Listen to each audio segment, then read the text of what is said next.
Good evening, everyone. This is Radio Free Mormon. 5 seconds after being notified that, yes, he is in charge of tonight's Mormon Newscast, welcoming you to tonight's Mormon Newscast, together with Rebecca Biblioteca and Bill Reel. Greetings to both of you. Greetings, RFM. And in my defense, I did tell you you were in charge like 3 hours ago. So I don't know why you took that as a personal attack. I didn't even mention you, except to introduce you. Yeah. We're going to have to air this out later, okay? Yes, okay. Anyway, I don't know where that came from, but proceeding with the show. Let's see. We have some stories, don't we? Do either of you have any announcements you'd like to make before we go over the list of stories we'll be covering tonight? There are announcements in tonight's show, but I think we can make those later on. Okay, really good. Maybe just to say Happy New Year, everybody, right? This is the first newscast officially of 2026. So here we go. You're right. And we are off to a heck of a start, aren't we? This thumbnail reminds me of the end of the dating game. If there's anybody out there old enough to remember what they did at the end of the dating game. This is January 5th. It's 2026. It's the Mormon Newscast. The Mormon Kissing Bandit is what it says on the thumbnail. And the top news stories for tonight in a new format. I like that. It's like retro, back to the 70s.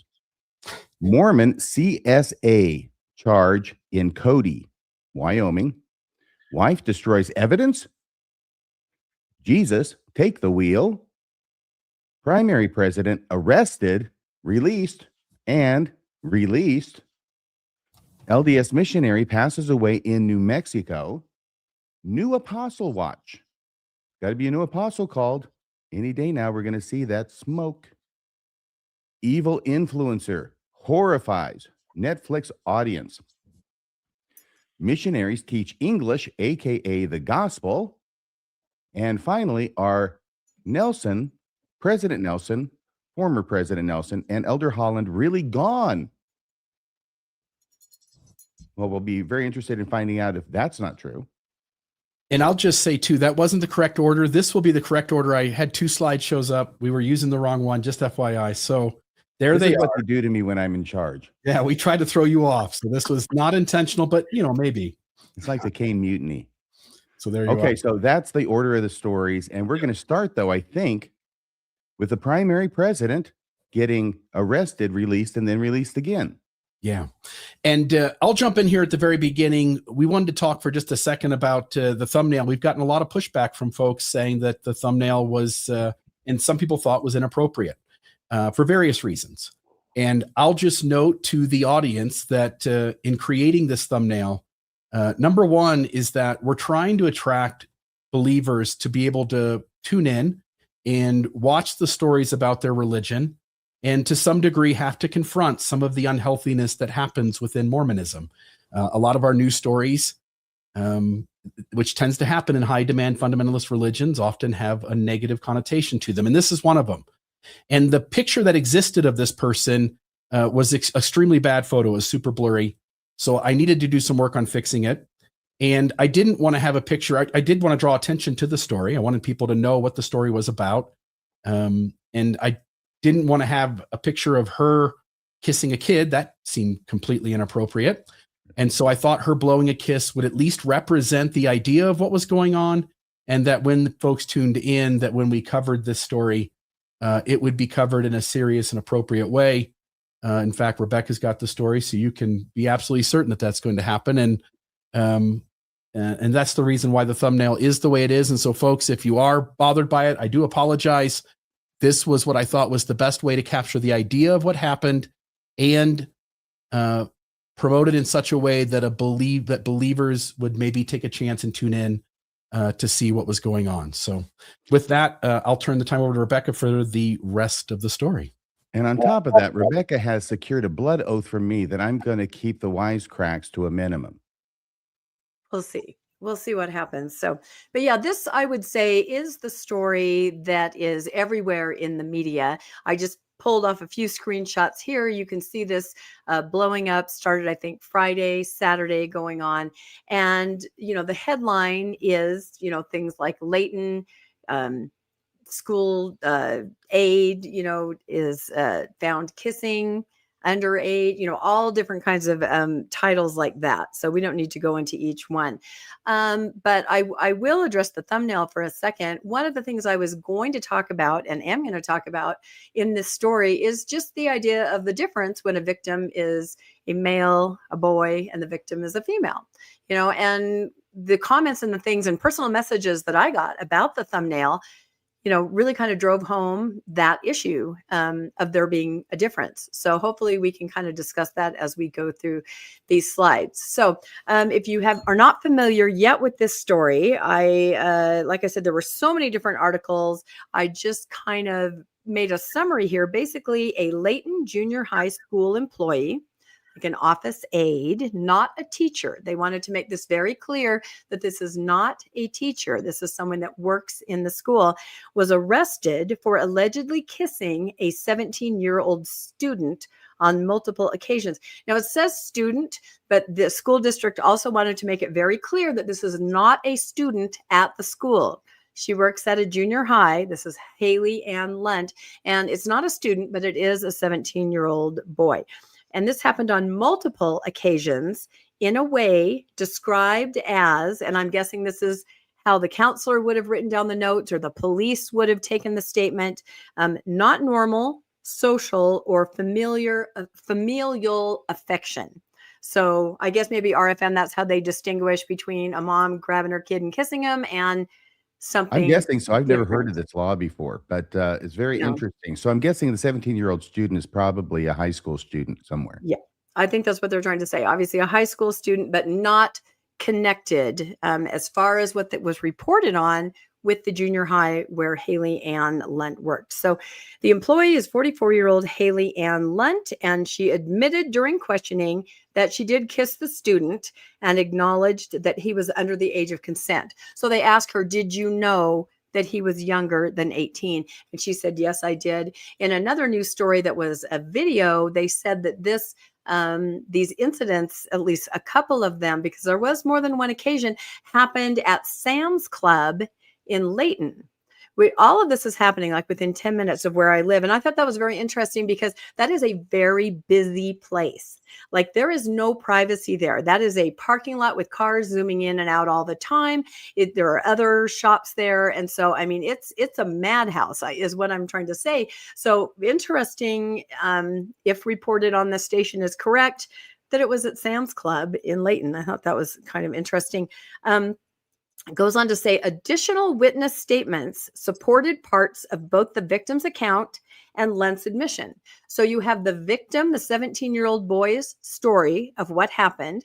Then you have Haley Ann Lunt saying, yes, yes, yes, basically agreeing. And then you have some other witnesses somehow that are there. And in my mind, I think, could it be somebody that the young man told, or could it be the young man's parent? I mean, I'm just guessing here, but when it says other witnesses, RFM, obviously there probably wasn't anybody there seeing it. Could it be somebody that just was aware of the scenario or was told? Would they be considered a witness? Oops, I can't hear you. I Sorry. intentionally muted myself. Oh, of course you did. I'm trying to keep that blood oath. Yes. Violating it is painful, I understand. But let's say that somebody didn't witness this. By the way, a reason does present itself to one's mind as to why it is that they might have had several encounters at the Sam's Club. I won't say it, but I think it's kind of obvious what it could be. Oh, that's a good point. Yeah. Yeah. But talking about what were we talking about? The age of consent, or what was it? Oh, No, about I was just asking you that there were other witnesses. yeah, so you and got somebody who doesn't know. They didn't see this happening, Right. but they do know that she wasn't home at that time, or she had said Okay. something about going to Costco Okay. when she left. That would be, I think, what they're describing as witness statements supporting parts of Okay. their story. That makes sense. Yeah, I know. And again, I think a lot of this is still coming out and they're trying to piece it together. It goes on to say Lunt is employed as an office aide at Shoreline Junior High School in the Davis County School District. She was booked into jail and later released with conditions. Do you know what that means, RFM? I haven't been able to stay find away out from what that kid. conditions mean. I'm sorry, stay away. Yeah, stay away from that kid. Oh, Is what the okay. conditions means, and stay no contact, either direct or by third party, in no manner. Stay a Okay. certain, like 1,000 feet. away from him or any place that he might work. Okay. And probably, look, I don't know, but it's up to the judge. They could say, don't be alone with any, you Mhm. know, minor person that you're not related to. Yeah. So it's kind of up to the judge, but yeah, they just want to try and make sure that they feel the community is adequately protected by the conditions they put in place. Okay, and that makes a lot of sense. I also did read in one of the articles that it's a Class A misdemeanor, Mm. and what does that mean It exactly? means it's a really big little thing. A big little thing. Okay, It's yeah, I wasn't misdemeanor sure being where the on the lower scale. classification of Okay, crimes, and felonies being the more serious kind. And I'm guessing Class A is the worst little, is like a gross misdemeanor in Washington. okay. So does this mean then that I mean she was arrested, she was let go. There will be more appearance in front of a court. Though there will be more. She's retaining a lawyer, or is a misdemeanor so low on the scale that it was It's just not kind an of infraction. okay, An infraction is something where jail time is not a possibility. It's just okay, a matter of a fine. okay, But when you get into a crime, which a misdemeanor is, then there's jail that's on the table. And usually what it is if you've got, at least up here, I'll give you an example. Simple misdemeanor is defined as the maximum penalty is 90 days in jail and $1,000 fine, or both. okay. A gross misdemeanor is a year in jail and a $5,000 fine, or both. And then when you get above that, then you're into felony territory and you're in a different court system. Okay, and that makes sense. And, it was when you talk about it being a misdemeanor, they did say in many of these articles that if I can say it was a French kiss, right? French kissing, a little more involved. There are different kinds of kisses. So that was something that was stated in the article. So let's go on to the next slide. So I, of course, was trying to find out, well, what is this exactly all about? Who is this person? What is happening? So I didn't change that one. Okay. So I went over to her Facebook page, which was still up, and she had just uploaded a couple memes, kind of, it seems maybe to encourage yourself. Let's see. One of them says, the first one said, the Lord is mindful of you, and so are we. Keep pressing forward. You're doing better than you think. Okay. So right away, I thought, okay, I'm guessing there's an LDS component, which is what I'm always looking for when there's a story. Is this something that affects the LDS or post-Mormon community? The next meme that she uploaded just really a couple minutes later says, remember, no man is a failure who has friends. Okay. So, needing support at this time. The thing I was actually really surprised at is that if you look at the next part of the slide, there were a number of comments in support, hearts, we love you, this kind of thing, which I guess if you did not understand or know the story right away, you probably would support your friend or somebody that you knew if you didn't know the details, the details that were coming out or anything. But yeah, I thought that was kind of different. So what I did next, of course, is what I always do. I wanted to find out, now I'm pretty sure that she's LDS or has some connection based on her Facebook post. And also I did learn that her husband worked for the church and she has a son on a mission, so You say things like worked. Is this. that past tense? No, works, Oh, he does work for the church. yeah, works for the church and has a son on a mission. And these are all things that are just on social media. You can find this out pretty quickly. Of course, this profile on Facebook has since been sort of taken down. A new name has been added to it, a different name, not her name. So that's kind of an interesting scenario. I'm not sure exactly what's going on there. But so I wanted to find out, is she connected to the church? Does she have any callings that I could find out about? And I was able to find out that she is the sitting primary president in her ward, a person that works with youth, a person that is entrusted with youth, a person that has gone through training to protect youth, and we'll talk about that in a minute, a person who sits on councils talking about youth, a person who is privy to information, personal information about youth. I mean, primary, obviously, we're talking about little kids, but it's the same kind of thing. So I made a post and I simply said, primary president, LDS primary president is arrested. Then I thought it was very interesting what happened next. I thought it was relevant. Because just like the Davis County School District very quickly came out and said, This did not happen on school property. She has been put on leave. This has nothing to do with her role as a teacher because she's not. It's kind of like I was looking at it that way from the church. Is there anything to do with everything that happened in the church? Or does she have a role in the church where she works with children? And I was able to find out she's the primary president. So I had a lot of comments that said, okay, that's relevant and people need to be aware and we can't always trust people. And this is a wake-up call. But then I had a lot of comments that said that has nothing to do with the story. Why did you post that? I even got a personal email here that says, remove your post about Haley Lunt. She was not a primary president. Well, she was a primary president. You are spreading false information. Sad that you have to stoop to clickbait, get a life, right? So just the range of responses was really, really interesting to me. Do you guys have any comments about that?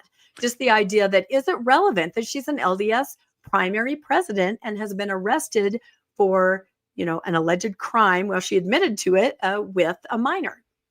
I think anytime somebody is being charged, alleged to have committed some form of abuse on a child, and a child is anyone under the age of 18 by the legal definition, that person being in close proximity with others that they could harm, I think that's always going to be relevant information.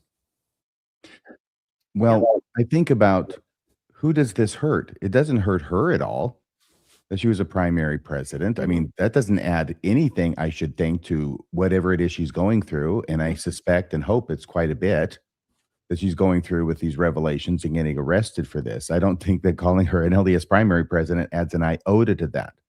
What it does, however, is it is thought by members to smear the church.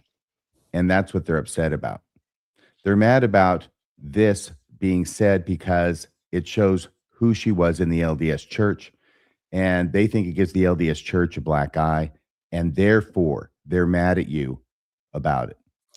Can I say one more thing too, which is, what would it mean if we all outside and inside the church came to grips, and I think outside the church we have already, that there is just a whole host of people who hold callings that were given under the guise of revelation, who turn out to be unhealthy, have predations or thoughts running through their head to do things that they shouldn't, and they make decisions to do those things. What would it mean if people serving in the LDS church, called by revelation, were just hit or miss like the rest of us? Yeah, and that's a bigger picture there too, is discernment. And I think because it really did force me to kind of look inward and say, why do I put this information out? Why do I think it's important? And it is that a wake-up call about discernment, a wake-up call about just using good judgment, looking for red flags, things like that. And, I've heard from other sources now that she may have even been in other leadership callings like Relief Society president. So this is someone that's irreproachable, in a lot of circles. And I did have to ask the people that were commenting these things to me that I'm a liar or whatever. I had to say back, why is it so important to you that this person is not a primary president? Yes. And you prove that. Why is that so important? Yes. And the idea that, if this, and I had this conversation with, I can't remember who, a couple days ago about this, where we were saying, if somebody takes a drink of alcohol, people in the ward don't jump to defend them, so strongly, attacking whoever said they drank. It's only when it looks like a black eye on the church that they don't even really look at the crime. How many stories have we heard of the victim sitting in court and the ward is over on the side of the perpetrator? It's because they're defending the church. The person doesn't even really matter that much. So go ahead, Arfan.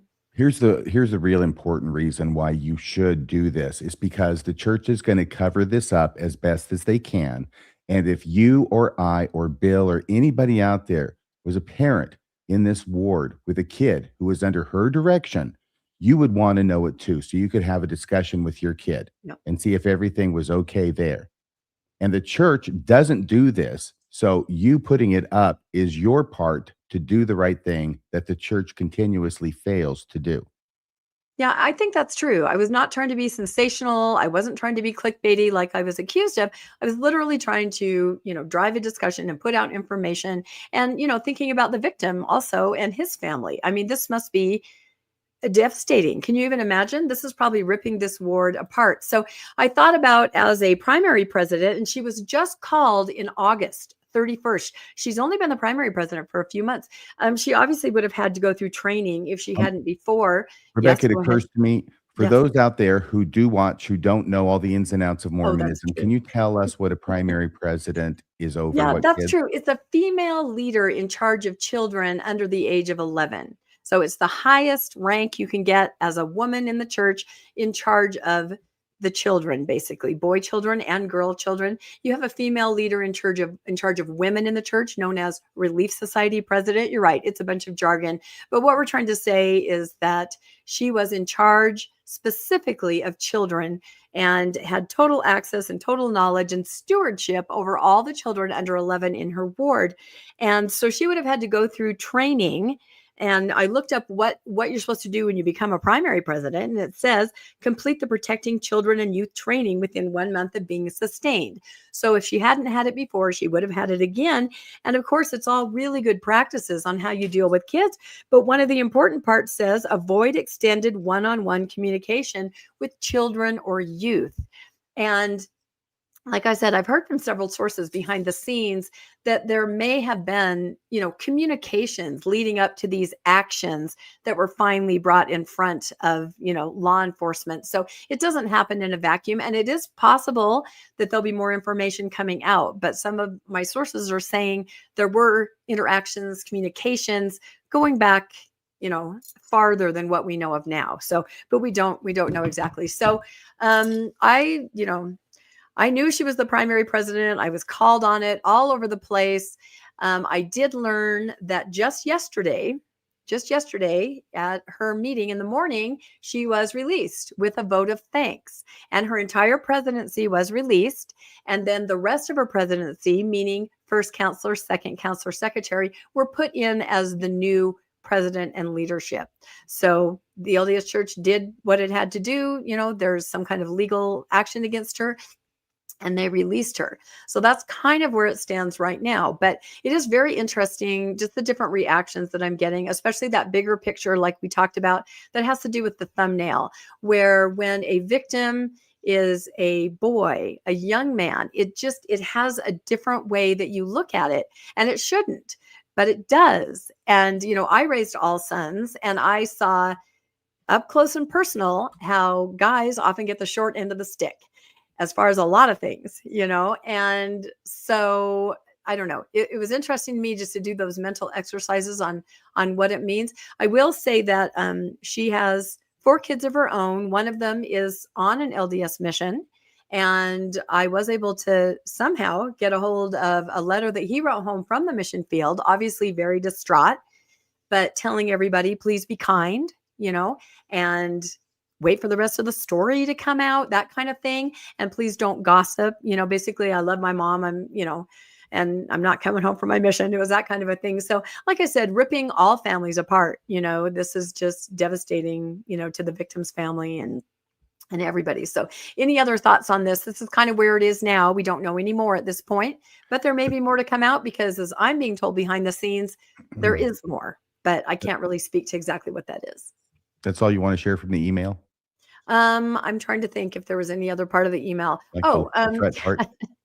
Yeah, well, and the young man also seemed very protective of his mother, Sure. and said, I don't want to hear about any gossip, or I don't want to hear about any of this stuff, or we'll have to have a kind of a discussion when I get home from my mission. But he definitely said he's not coming home because the work needs to continue. The Lord needs him there. So I'm guessing he's processing. He's of the age of this young man, the victim. Do you know what I mean? If he left on his mission when he's 18, it's got to be a You might have similar known him. age. You know what? There's all that kind of stuff where you figure, how does a mom know a 17-year-old kid? What kind of access? How do you come in contact with them? I Soccer don't know. teams, Two kids' or 3 friends. years ago in junior high? Yeah, I don't yeah. know. I mean, there's all that we don't really know, and really may never know. Honestly, don't you think RFM? They may just like, I don't know, plead this out, seal it. Maybe we'll never know exactly what happened. Oh, I think that their stories are probably pretty similar. Yeah. The only thing I'll add is this conversation about men and women, male and female, how that's all different. Mhm. On one hand, I've heard numerous face to face. I've heard older teenage boys when I was younger. I've heard grown adult men much more than women. I've hardly ever heard a woman or a female say this, but there's this idea of like, oh, I wish I had a hot teacher when I was young, right?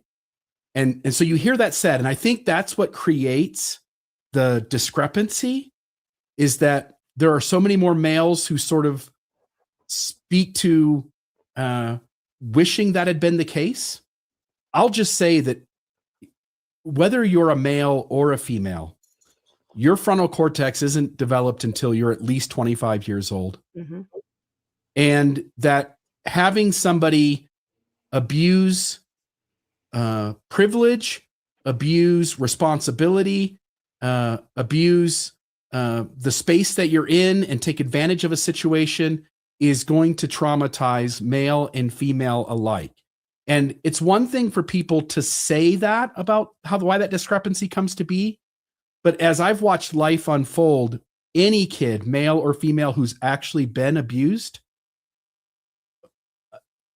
I know of one person who says something positive about that, and everyone else seems to have been affected in some negative way. So that's my 2 cents.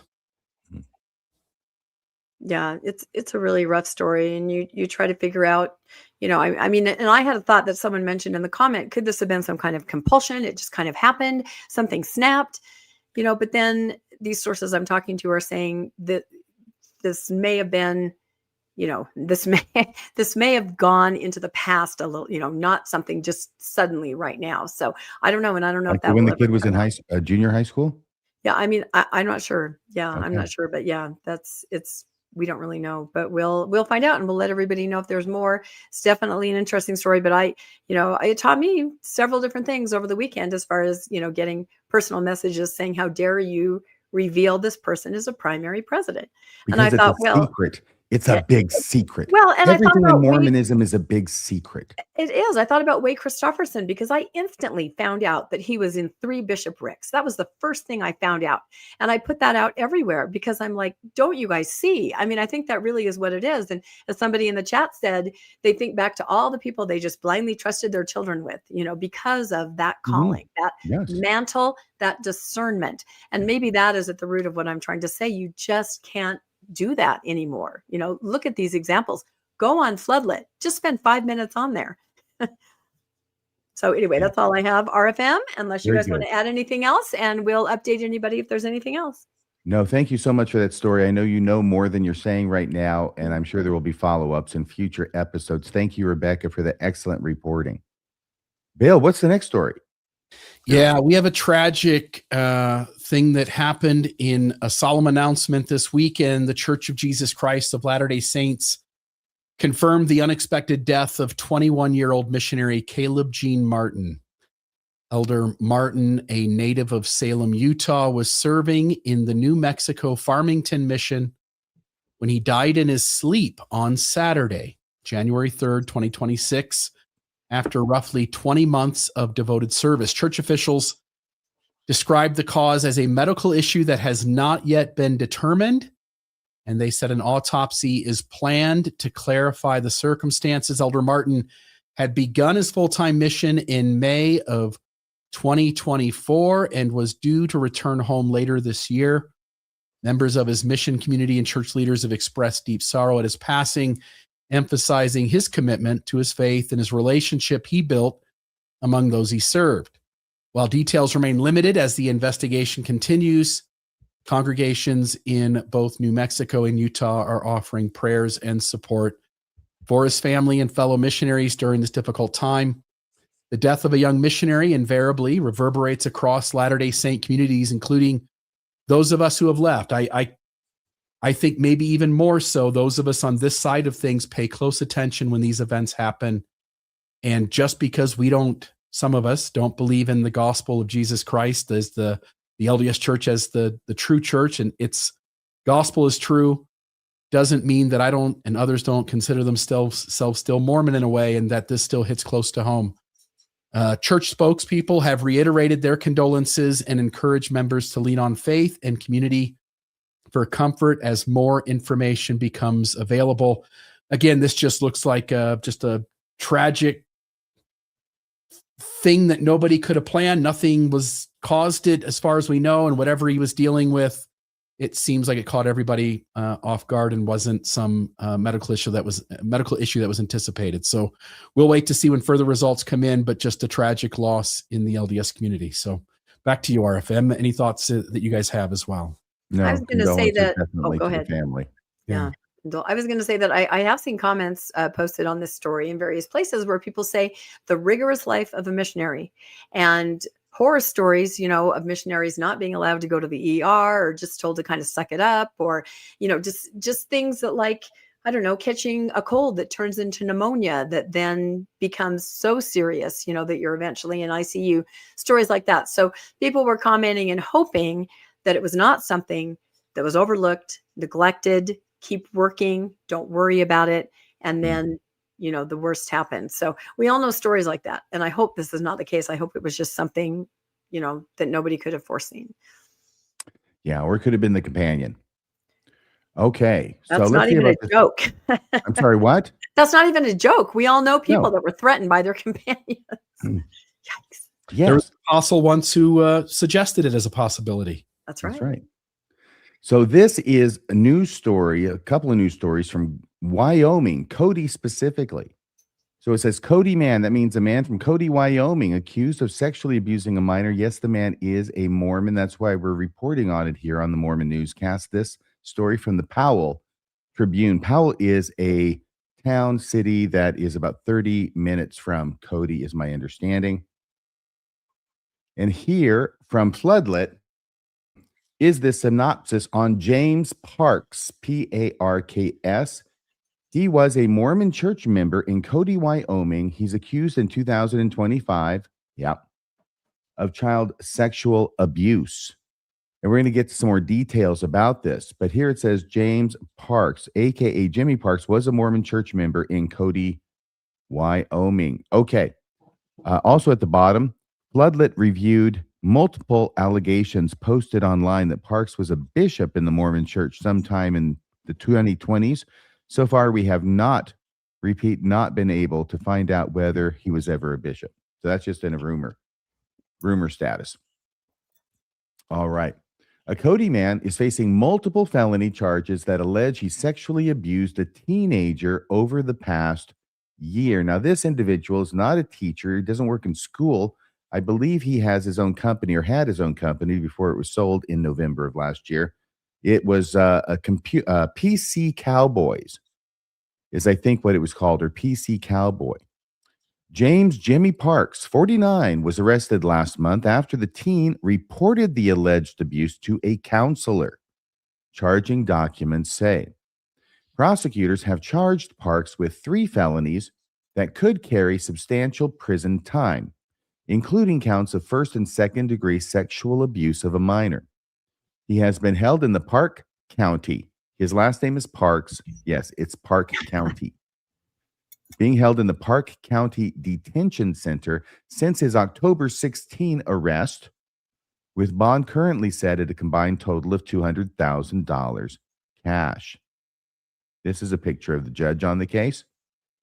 Parks and his attorneys have requested lower bond amounts, but Park County Circuit Court Judge Joey Dara stuck with the recommendations made by prosecutors. At a Friday hearing, Deputy Park County Prosecuting Attorney Marina Tucker said her office, quote, just has very, very serious concerns for the safety of the child and for the community at large.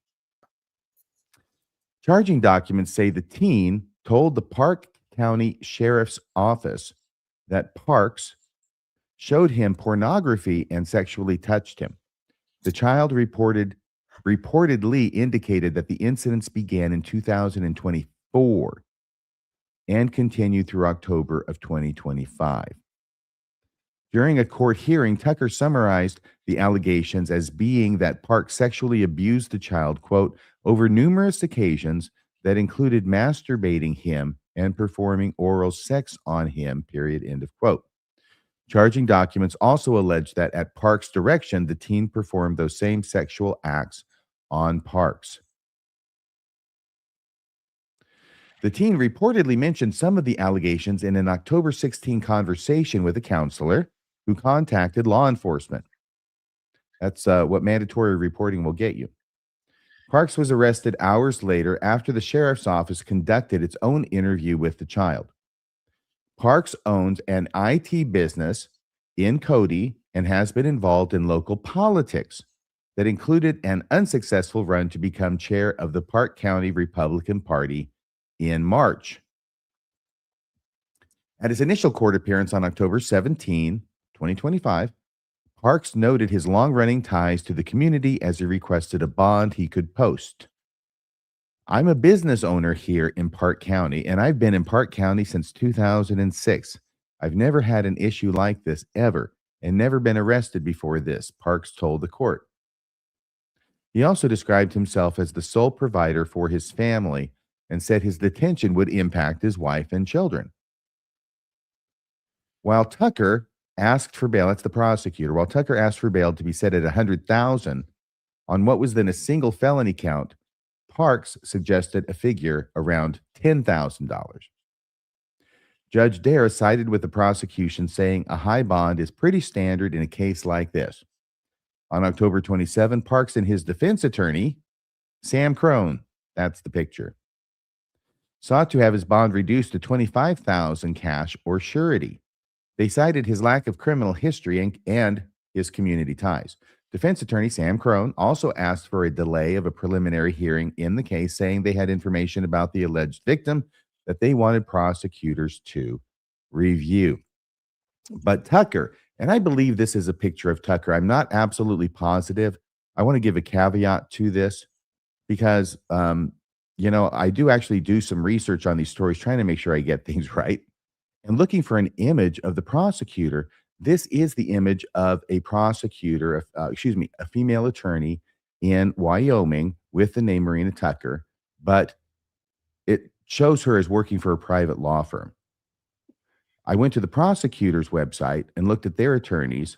They don't have an attorney at all named Marina Tucker, so I'm not exactly sure what the status of it is. I just want to let you know that's what's going on. And yet here in this news story, she is listed as being the prosecutor on the case, and I expect she is. I doubt the reporter here just made the name up out of whole cloth. Tucker countered that the court should instead increase Parks' bond. She said the state gathered additional evidence after his arrest, including seizing his computer and cell phone. That will be its own story here in a minute. The weight of the evidence here is substantial, Tucker argued. There are very compelling disclosures by the alleged victim. In a forensic interview, there is now additionally biological and electronic evidence as well. Court records show Dara, the judge, has issued 6 different search warrants in connection with the case. While those documents have not been made publicly available, the judge said some of them support potentially some additional charges. Dara left bond at $100,000 at the October 27 hearing, then upped the figure to $200,000 on Friday after Tucker filed 2 more felony charges in connection with the allegations. On Monday, Parks waived his right to have a preliminary hearing on the 3 felony charges, which are spread across 2 related cases. That sent them both to Park County District Court, where Parks will be formally arraigned on the charges and has since been. Now, that's where things were as of October and early November.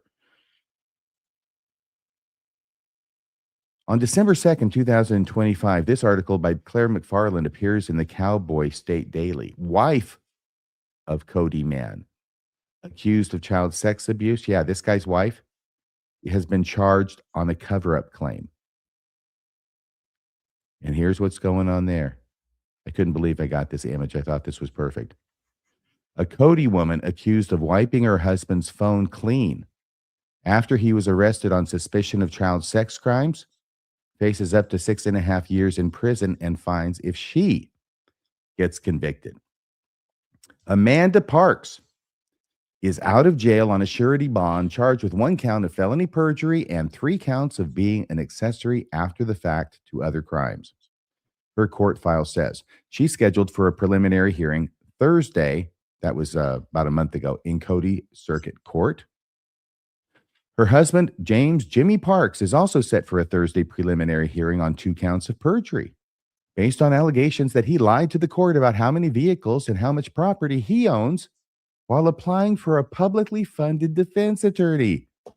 So the guy is applying for a public defender, and he says he lies. He doesn't put down the property he owns or the vehicle he owns or vehicles he owns, so he will qualify. Wow. Jimmy Parks has an ongoing sex abuse case in the Park County District Court, his file indicates. By the way, not as uncommon as one might think. But Park County District Court Judge Bill Simpson opted to seal that case. That's the case we're talking about. The Park County District Court Clerk's Office confirmed Tuesday to Cowboy State Daily. As long as the case is sealed, the public cannot access it. Jimmy Parks is in the Park County Detention Center on a bond of $210,000, the jail roster says. Investigators arrested and searched Jimmy Parks the day of the sex crime report. Remember, that's back in October. But didn't find a cell phone on him, Eubanks wrote. The next day, Park County Sheriff's Deputy Jeremiah Ringler, it had to be Ringler because we're talking about a missing cell phone. Deputy Jeremiah Ringler sought and received a search warrant for Jimmy Parks' vehicle and his cell phone. But again, the investigator didn't find a cell phone, wrote Eubanks. Jimmy Parks had been in that vehicle right before his arrest, the detective noted. So where's his cell phone? It's not on him, not in the vehicle he was in right before his arrest. Cody Police Department Detective Sergeant Trapp Haydenberg sought and received a search warrant for Jimmy Parks' IT business in Cody to get his laptop. Eubanks wrote that there as well, a cell phone was not observed. So now they're at his office. I don't see any cell phone. However, when you're there to get the laptop, you're not allowed to go rummaging for other things that aren't in the search warrant, only for those items that are particularly described. So he goes and he gets another warrant to go back and dig around for the cell phone. On October 20th, investigators deployed another search warrant at the business, specifically authorizing them to seize Jimmy Parks' cell phone. The detective wrote, again, they didn't find it. Where did the cell phone go? Eubanks' affidavit weaves together the instances of missing evidence with where Amanda Parks was during the searches. I know that Amanda Parks had been to the PC Cowboys business office after this warrant was executed and received a copy of the warrant and the inventory showing what was seized, the affidavit said. Ringler then sought and received a warrant to search the pair's home. And investigators did so the evening of October 23rd, reportedly. We found the Parks residence to be apparently unoccupied. Ringler called Amanda to try. He called Amanda to try to gain entry without damaging the home. They're there with a search warrant. He's trying to be a nice cop. He told her they were searching for the cell phone and other evidence, says the document, on the phone outside their house. According to Eubanks' account, she said words to the effect of, "You were too late," before providing unprompted indications about where the evidence might have been. Once in the home, Ringler called Jimmy Parks' cell phone number. Remember the one that's missing? To make the phone chime so he could find it, the affidavit says. Amanda answered. What? What do you mean? It's not in the house? You mean the phone is with Amanda? Amanda answered, Eubanks wrote, adding that she told Ringler she'd just picked up his phone from the office. Within minutes, Amanda Parks handed the phone over to a sheriff's deputy, the affidavit said, who probably responded to that location very quickly. Eubanks sought and received a warrant to search the phone since he believed evidence of Parks' alleged sex crimes was within it. It had been factory reset or wiped minutes before Ringler called it and spoke to Amanda on it. Eubanks wrote. By the way, I always think of you, Bill, as being the master guy who knows all this lingo. Do you know what? And can you explain what it means to be factory reset on a cell phone? Well, sure. Well, first off, let me just say that her saying you're too late. Again, I'm not suggesting that someone commit a crime. I am suggesting that after she had committed the crime, there were 100 better ways to handle her situation than she did. Bury that thing in a hole. Don't talk to the cops. Don't talk to How the many cops. times do I have to tell you? Did she not watch the show? Yeah. But to factory reset a phone, again, I think most people know this. You go into the settings, you're essentially telling the phone that you're going to now sell it or you're going to pass it off to someone else. When I worked at the pawn shop, we had to be sure that we had them factory reset it right in front of us, because if they said they factory reset it and they actually didn't, once they walked out, if I couldn't get a hold of them again, that phone was just a brick. It was just a paperweight, and I wouldn't have the information to be able to factory reset it. So it always had to happen in front of us. But once when you do that, does it get rid of all the information that's on the phone? It gets rid of all the information on the phone, sort of. You can definitely, with certain kinds of equipment, often still get back in and get all of the old information if you have certain technology to do that. But generally speaking, for the average Joe, the phone is now wiped clean and is now ready to be used by a completely different person. Do you want to say anything about this story so far, Rebecca? Nope. I'm always interested in stories from Cody, though. And of course, I did my own digging into this, which we'll talk about later. I know it's a good thing they got that temple, because I think it's really affecting the righteousness of the saints. Exactly. It had been factory reset or wiped minutes before Ringler called it and spoke to Amanda on it, Eubanks wrote. She also had put a new passcode on the phone, so it would appear it was in a running state, which I think means unwiped, and told investigators the passcode was an apparent act of goodwill, the detective added. So does this mean that she puts a passcode on the phone, gives it to the cops, and then tells the cops what the passcode is so they can get inside the phone and find out that it's been reset and wiped? Right. So it's been factory reset. She then goes in as if she's the new person owning the phone and now sets it up. And it only gets to go through 4 or 5 steps. It's really easy. It takes maybe 3 minutes.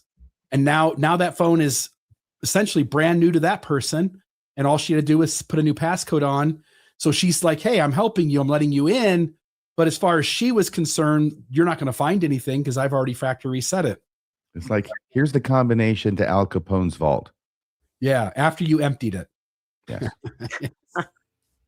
Yeah. Eubanks says the likely reason for her cooperating is that she knew the device was of no evidentiary value because she'd wiped it clean. Hayden Burke and Eubanks, two of the investigators, interviewed an employee of the IT company that's PC Cowboys on Halloween. The man said he knew Jimmy Parks had left his cell phone on his desk. Okay, so this employee at the company said he knew that Jimmy Parks had left his cell phone on his desk when he left his office October 16th. Not sure how he knows that, but he says he did. That's where he left it. So he either intentionally or unintentionally left it behind when he went to this other place. At that time, which may have well been done intentionally, of course. At that time, Jimmy Parks told the employee to remove a solid-state drive. At that time, Jimmy Parks told the employee to remove a solid-state drive from the computer in the office, apparently, but didn't tell the employee why that was necessary, the document says. The employee indicated the business's surveillance video may have been stored on that drive. In a jail call the evening of October 21st, Jimmy and Amanda were conspiring to destroy the memory drive, Eubanks wrote. He related a quote by Jimmy, which would have been in this phone call between him and his wife, saying that thing can just get, like, I know a certain person likes to break things into tiny little pieces. And Amanda says in the phone call, yup. Message received, loud and clear. We're totally fooling the cops on this one. Do you understand what's going on there? Okay. I'm just understanding it right now that it's a call that's being monitored between these two, right? Right. Yeah. It's a So, code to say, you know, how people in the family like to break things. Wouldn't it be yes, great if something got broken? yes, Nudge, nudge, wink, wink. And of course, couples have their own little language, right? You're supposed to be able to hit somebody under the table and they know what to do instead of saying, why are you hitting me? Right. And hopefully. this is one of those, yeah, where she's like, got it. If days were hours. Yes. Jimmy Parks also asked if Amanda Parks had been to see the employee, the affidavit says. Remember the one there who was asked to break apart that hard drive? As of his November 21st signing of the interview, Eubanks had been unable to schedule an interview with Amanda. Investigators don't know where the memory drive is, the detective added. So I think that has gone the way of all memory drives. Amanda's perjury count is punishable by up to 5 years in prison and $5,000 in fines. That's a Class C felony. Each of her 3 accessory counts punishable by up to 6 months in jail and $750 in fines. So it sounds like a misdemeanor of some sort. Jimmy Park's 2 perjury counts are each punishable. Those are 5 years and 5,000 fines. He faces 3 felony charges in his sex case as well. However, and I'm sure those are going to be much more serious than these others. The jail log denotes those charges more specifically against Jimmy Parks as 1 count of child abuse for mentally injuring a child, which is punishable by up to 10 years in prison, so Class B felony. 1 count of first-degree sexual abuse of a minor, punishable up to 50 years in prison, probably Class A. And 1 count of second-degree sexual abuse of a minor, which is punishable by up to 20 years in prison. Well, they've got all sorts of different maximums, but you can see that he is in a lot of trouble. According to sources, and I'll let Rebecca talk more about these sources if she wishes, James and Amanda Parks are members of the Cody 4th Ward in Cody, Wyoming. James Carroll Parks, his middle name is Carroll. He has been the history specialist since February of 2020, and his wife, Amanda Dawn Parks, has been the music coordinator since November 5th, 2023. Did you want to say anything about those? Because I got this information from you. You did get it from me because I always, whenever I see a story that involves somebody I believe is LDS, I just try to find out, you know, who are they and what do they do in the ward? And of course, in Cody, I was interested because, you know, there was quite a fight for the Cody Temple that we've been covering here and a lot of different places for the last 2 years. The townspeople were townspeople. It makes it sound like pitchforks, right? And Frankenstein. But, you know, there was the Preserve Our Cody Neighborhood Residents group made up of residents, you know, who were trying to say again, not so tall, not so bright. And there were people there in the stakes and the wards that were, you know, pretty aggressive in trying to promote the temple, you know, speaking at town meetings, writing letters to the city planner. If you remember our coverage of him, kind of working behind the scenes to get things done without anyone knowing.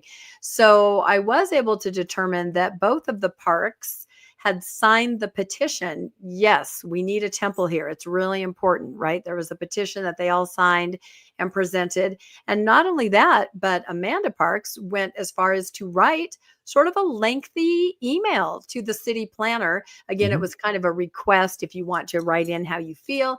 And, you know, I gave this letter to RFM, but it's basically about, you know, we need a temple here. We're God-fearing people and we need a temple to practice our ordinances and bring our families together. And, you know, I don't know what the time frame is as far as June what was 1st, happening.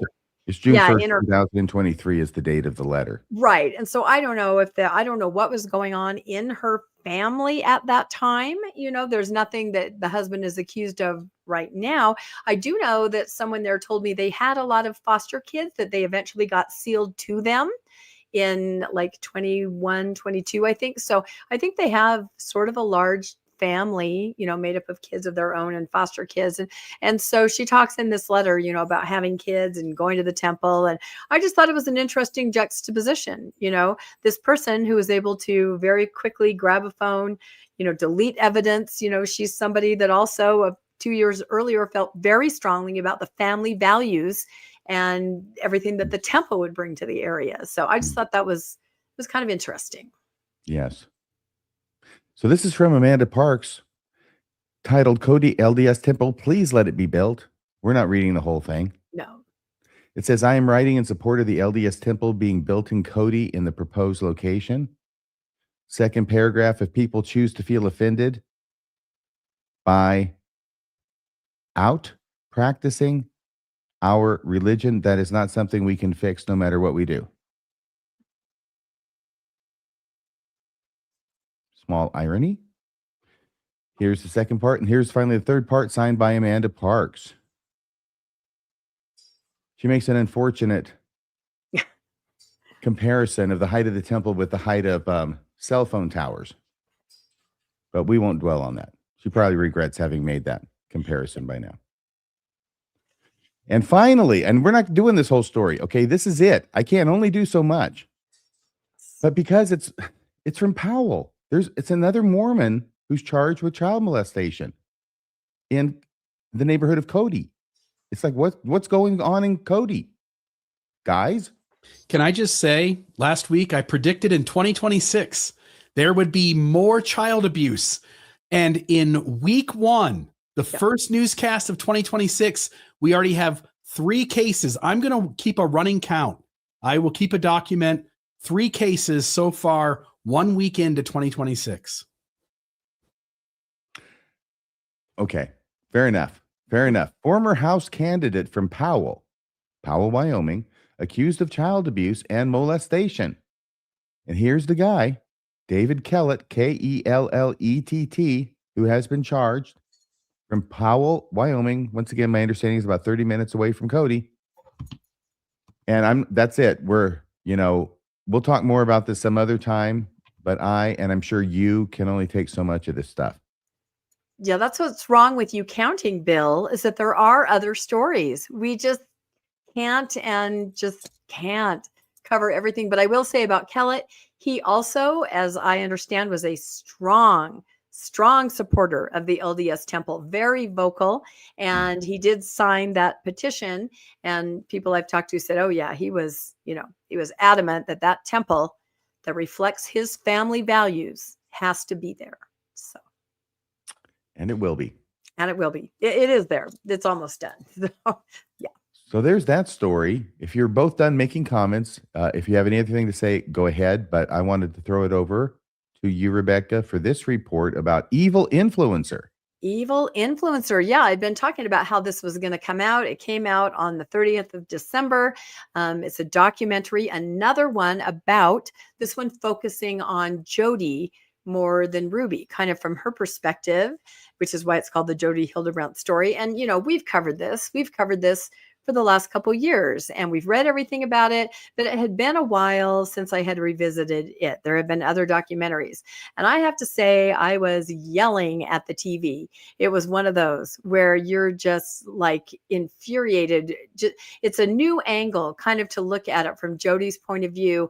I love to see Natasha on there. That's a picture of my TV, and Natasha is on there trying to help people understand kind of the Mormon background, because some of the behaviors of Ruby Frankie, it's very hard to understand if you were not raised LDS, or even Jody, how she was able to manipulate everybody. But yeah, it revisited the story. I would recommend it to everybody, but it is horrible. It's very difficult to watch, just like all of them were. But for some reason, this one really, really got to me. But it did make me realize that there are some loose ends to the story having to do with the LDS Church's involvement. And we'd reported on this off and on, but now, it's kind of in the past. Everybody's serving their prison term, and, what's left over? What are these loose ends? This is what I was kind of trying to dissect as far as what I was upset about and why I was yelling at the TV. So I thought this person kind of hit it on the head. This is somebody that just was on like a Netflix Reddit talking about evil influencer. This person is not LDS, but she was watching it kind of through an outsider's eye and had some really great observations. And so this post said, disturbing on so many levels. First of all, people in this extreme manipulative religion are already in a weakened state and don't trust themselves and are always looking for others for the answer. I thought, in a weakened state. That explains it so well, I thought. You are told to override your gut. You never trust your gut. You're always looking for something outside to give you a sign, and you can fall prey so easily to somebody as manipulative as a Jody Hildebrand. It's just so hard for everybody to understand how this happened to this family, especially the husband. How did he not know? How did he not take steps? So she kind of goes on. You can freeze on this if you want to read it. But another part I thought was good. She said, I believe it's because they are all raised from the start in the LDS church to feel like sinners, to feel ashamed of natural human urges, and to look at other people to tell them that they are okay. So I just thought everybody on the outside can see this. They can see exactly what the dynamic is. And what Jody really played on was the idea that you're a sinner, that you're broken, that there's the devil inside you, which is why I have this picture of the devil here, that little children can have the devil inside of you. And I think you know where I'm going with this, RFM, because you and I talked about this about every time conference comes along. When will the church ever address this extremely harmful doctrine and idea, right? And in this case, Jody herself claimed to be possessed. There are videos of her talking in tongues, calling her bishop over. I think other leadership came over asking for blessings. They saw her in this condition and nobody raised a flag. Like, this woman is a therapist and she's talking to people, and she herself is rolling on the floor, possessed by the devil, asking for a priesthood blessing. So again, a loose end is that the church needs to be very clear that your child, just because maybe they do something wrong, or maybe they don't read their scriptures every day, or maybe they don't pay their tithing, they're not possessed by the devil.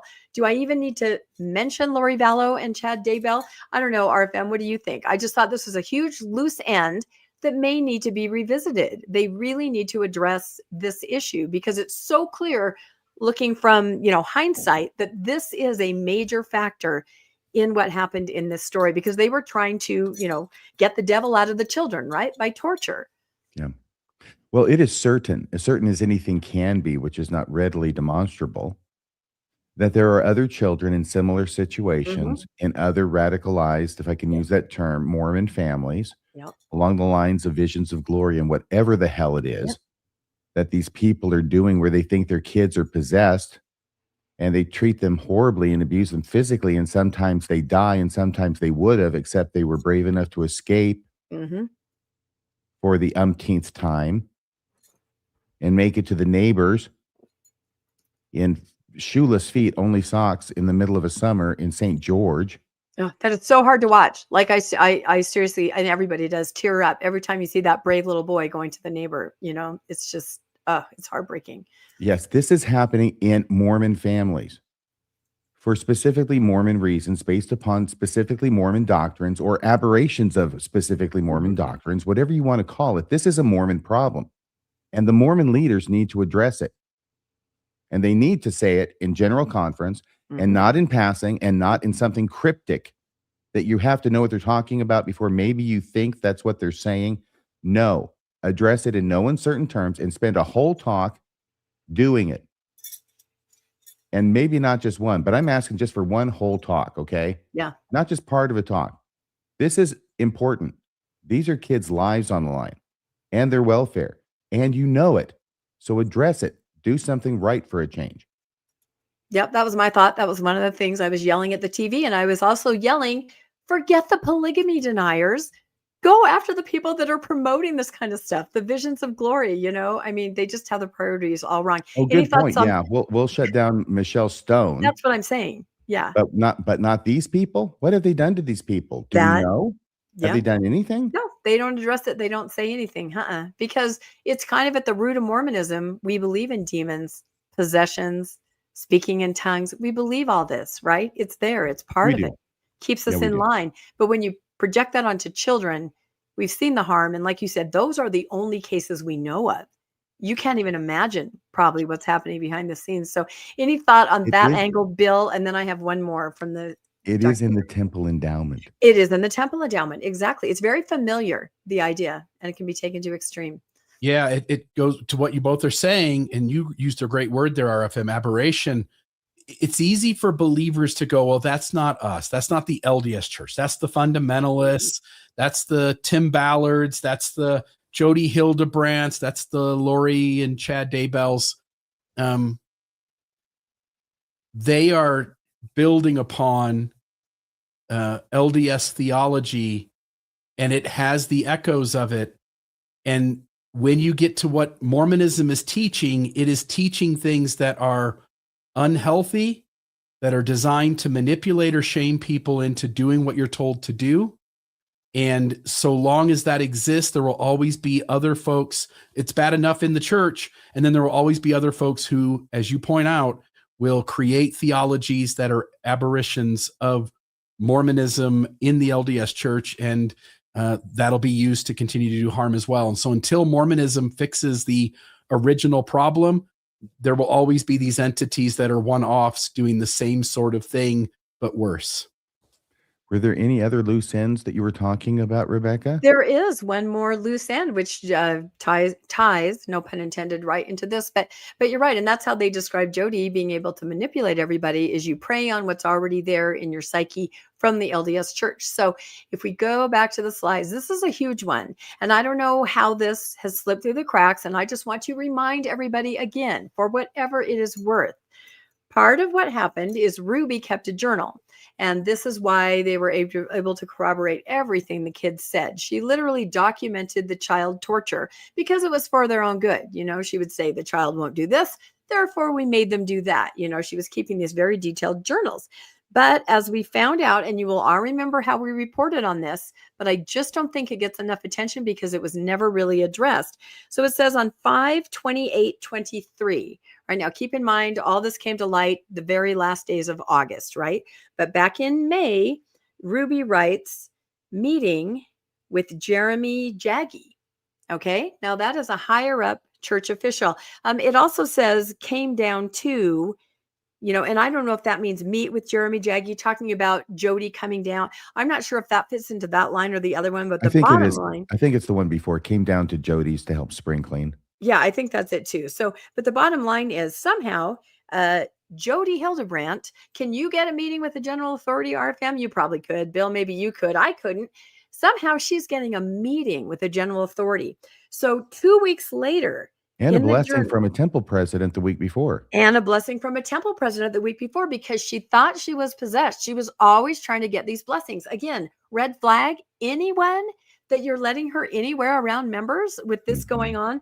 So 2 weeks after she met with Jaggi, whatever it was that she said to him, there's another meeting 2 weeks later. And this time, in my mind, Jaggi says, we got to get Brad Wilcox in on this meeting, because she has the first meeting with Jaggi. And then the second meeting is Jaggi and, I don't know if I'm saying that right, and Brad Wilcox. It might be Yagi, but he's a 70. I think so, yes. Jody goes to Salt Lake City to meet with Jeremy Jaggi and Brad Wilcox, okay? So we're just not talking about that enough. I'm sorry. So I wanted to find out, who are these men? What do they have in common? Can we possibly guess what they were going to get involved in bed with the devil with Jody over? What did we dodge as a bullet as far as what could have happened from this meeting had she not been arrested? So Jeremy Jaggi, in June of 2023, he is the assistant executive director in the missionary department. Has anybody talked about that before? That he's the assistant director, executive director over missionaries, right? All missionaries worldwide. So why is Jody Hildebrandt going to talk to somebody who's in charge of missionaries? That's kind of interesting. And whatever she said to him, why did he then go, you know what, we also got to get Brad in here to talk to Jody? Well, what's Brad in charge of? You know this, don't you, RFM, without looking? Yeah, the young men. He's in charge. Yeah, exactly. He's the first counselor in the Young Men's General Presidency. So we got Jody, and she wants to talk to somebody who's in charge of missionaries and in charge of young men, right? So that's a very specific age group right there. So does she in her practice have anything to do with kids that age, anything that she thinks she might be able to add or create a program or lend something. Well, I found this BYU Women's Conference, right? She spoke there in 2017, and it looks like she's connected. If you look over there, she spoke with Jeremy Levitt, who is somebody involved with Sons of Helaman. Do you guys know what that is? Not really. Yeah, it's a program for young men to stop them from all kinds of behaviors like masturbation, pornography, kind of help them. Parents will sign the kids up for that if they think they're having problems. So the talk that they give was called "The Savior is Our Strength, Hope, and Healing Power When Dealing with Addiction," and addiction meaning pornography, addiction meaning masturbation. So I am just floating this theory, okay? Right around this time, it used to be that when you put your mission papers in, you had to put them in 3 months before you were eligible. So 3 months before you're 19, when they changed it, 3 months before you're 18. Right about that time, they were about to make a switch 5 months before. 5 months before. And we've talked about this before. That means your senior year. See that picture there? Everybody else is graduating. You're not. You're a missionary. I mean, you're graduating, but did you really pay attention? So I kind of think, could Jody have been floating some kind of program pre-mission in the young men's groups that would help prepare young men to go on missions? Was it one of her shame-based, kinds of things? I just think it might have been something like that, given who she was talking to and given the time frame. We'll never know. But I think that we should be able to know why these higher ups in the church that nobody else can get a meeting with were talking with her. So that's my little conspiracy theory. But I just wanted to put it out there again that that's a loose end, that we never have found out for sure why she was meeting with someone high up in the missionary department and high up in young men. So anyway, there she is again. We Can I deserve bring up one other answers. thing, Rebecca, Yeah. that I find chilling? Is here in this same journal, after the entry on June 13th, 23 of meeting with Brad Wilcox and Jeremy Yagi, Jaggi, comes June 30th, 23, where she says R, Mm-hmm. okay, one of the children, R Yeah. refuses to do well. Mm-hmm. And then what is it? Sits? They make them sit outside, I think, in the Yes. heat. Yeah. Sits. Do He you says he is done. I'm so sorry. Yes. And then on July 1st, the last one on this page, but the next entry, R is to stay outside, sleep outside. Yeah. Yeah. No, in fact, do you remember, maybe you don't remember, Arvan, one of our very first newscasts, you read through this journal. Yes. It was so difficult to sit there and listen to that and try to, have a professional demeanor. I mean, it's just devastating to think of these kids. So there's so I much do more. remember. It's just very strange to see her meetings recorded with these general authorities immediately next to her followed recording by of her child abuse. Yeah, exactly. That's what I'm saying. There are no boundaries there. So anyway, everybody watch that documentary if you can. Get prepared to yell at the TV and have it all come back up again. But I think there are unanswered questions and the church can do better. They can learn a lesson from Jody and Ruby. They could do some things differently. So anyway. So this is something you brought up. This isn't something that's addressed in this documentary. Oh, no, not at all. No, I'm just saying that as somebody watching it from an LDS perspective and having reported on it for years, I realize that those things are still dangling chads. They have not stopped talking about Satan's influence on children, and they've never really explained why she's so heavily influenced a lot of the addiction programs in the LDS church that still exist today.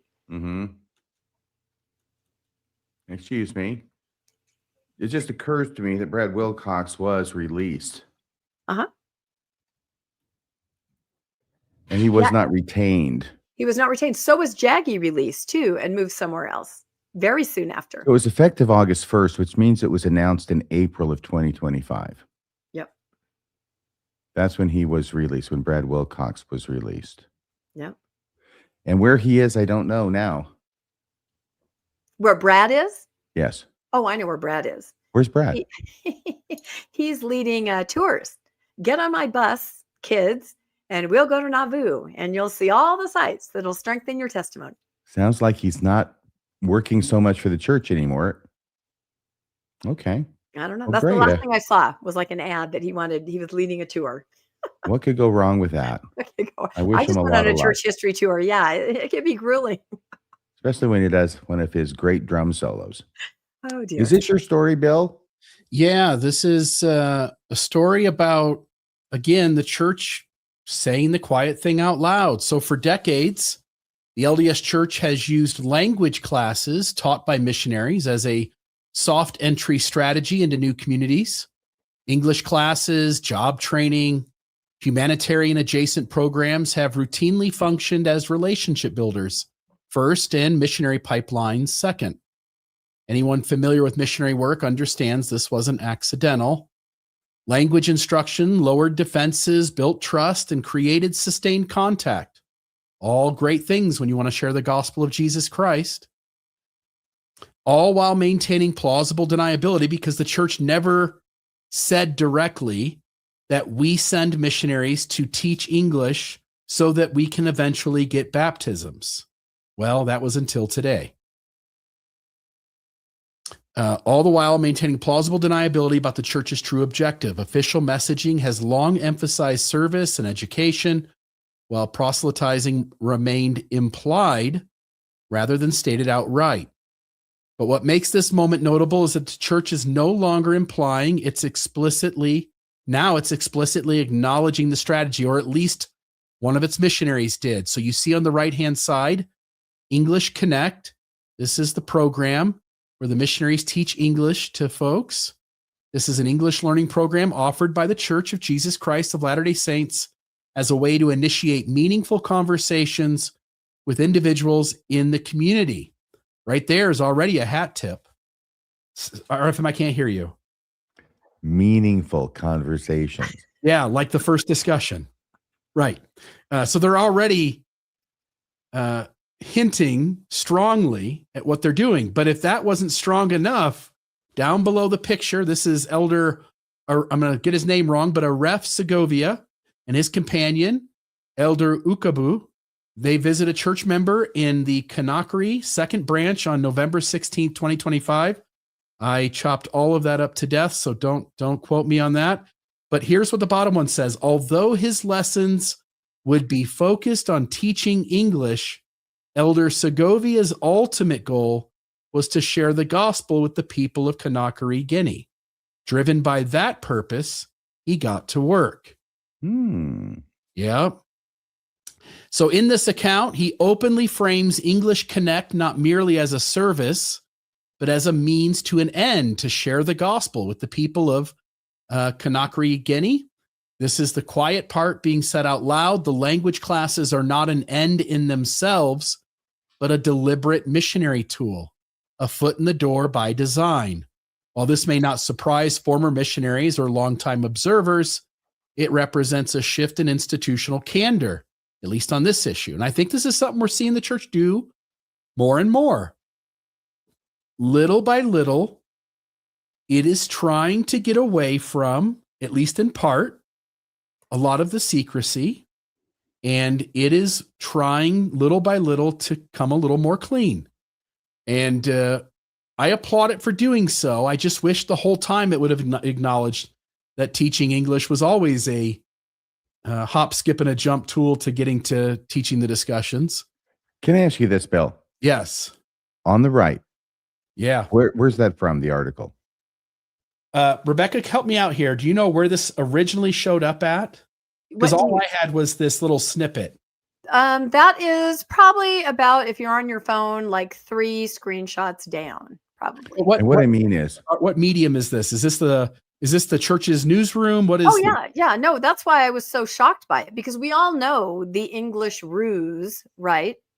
But I've never seen it just blatantly said right out loud like that. And it was on the church's. Yeah, exactly. Neither have I. I think this is a huge glitch and oversight. And I think this is a case of the left not knowing what the right hand is saying. And I'll just say, when I first looked at it, I thought, oh, this missionary spoke out of turn. But no, this is a third person voice. Yep. This is the church speaking on his behalf in that bottom paragraph. Although his lessons would be focused on teaching English, the ultimate goal of this elder was to share the gospel with the people. Here it is. I don't know if you can see it, but there is the church newsroom. Yeah, right there. Well, Which is thank you which is so why I much. was so shocked because I see that in the chat. People are like, everybody knows that's what it's about. We all knew that was what it was about, but here they're actually just saying, "Oh yeah." What's funny about the article is they say actually what the people need to learn is Spanish. That's what they're learning in their schools. So he quickly pivoted and started teaching Spanish, which I Mhm. thought was very strange. Pretty soon he'll be teaching how to play baseball. Oh dear. Yeah, a lot of baptisms came that way. So who's on first? All right. While this may not surprise former missionaries or longtime observers, it represents a shift in institutional candor. The church is now publicly owning a tactic it previously wrapped in softer, more ambiguous language. And that omission alone makes it a meaningful change in how openly it describes its missionary methods. And it reminds me, again, it's very different, but it's this other moment where Elder Ballard is trying to figure out who started asking in the first discussion to commit people to baptism when Yeah. it was the church that asked. In the discussions that Elder Ballard early in his career in church leadership was on the committee to form the actual Preach My Gospel in the earlier manual, that was the 6 discussions that I got taught, and even earlier before that, it's been done by the church the whole time. I think this is an example of the church being honest the same way it was the church being honest in 2020 when they inadvertently put that quote from Joseph Fielding Smith in the new Book of Mormon Come Follow Me manual on 2nd Nephi chapter 5, talking about the black skin being a curse from God. That was also them being honest. Yeah, sometimes if honesty only comes accidentally and that's the only honesty you get, you still ought to express gratitude for it. Well, a grateful heart, a thankful heart is a happy heart. Nice. All right, well, that's all I've got on this story. So back to you. Thank you so much. Did you have anything you wanted to say about this story, Rebecca? I was just thinking that this practice has been going on forever. I remember putting various guys into the MTC, right, when I was in BYU, and a lot of them going like to Mexico or South America. They could only go as a teacher, right? They had to have a teaching visa. They weren't missionaries, they were teachers. I mean, and that was what, 40 years ago? Was it? Yeah, over 40. Well, yeah, I guess so. Gosh. And I think about it's dangerous, honestly. I remember I had a family member called to Moscow, and before this family member left, do you remember those missionaries that got arrested and put in jail? This would have been in Yes. like 21 because they were offering English classes, but people burst into their apartment, guards, and found other materials. And that's why they were arrested. So, but the whole thing was come, we'll study Saratov. English. No, not Saratov. That happened No? too. This was, yeah, no, that was something completely different. This Okay. was in like the early, like 2020, I want to say right before COVID. Yeah, it must have been. But anyway, these things happen where it's kind of dangerous because you're doing a bait and switch. And are you trying to skirt the laws of the land? That's kind of a problem and it can get kids in trouble, I think. Well, in Japan, we weren't trying to skirt the laws of the land. We were just trying to fool the kids into coming in and listening to what we had to say, which would hopefully turn into getting baptized. Right. But it is a great, so I did this as well. It was kind of common to teach Japanese, hopefully do something that you'll get people to come to because they're interested in it. You're not going to get people to come to, hey, we're going to teach the first discussion at the local, classroom. So that's kind of what we did. And they're still doing it. They're just talking about it. But this is a good example of how it seems that, okay, I'll say it. I'll deal in an absolute here, and you can prove me wrong. With Mormons, there's always an ulterior motive to anything they do for you. And that ulterior motive always has to do with getting baptized into the church. And I wonder how much the church is involved in this because now it's talking about an English Connect program offered by the LDS Church. Mm-hmm.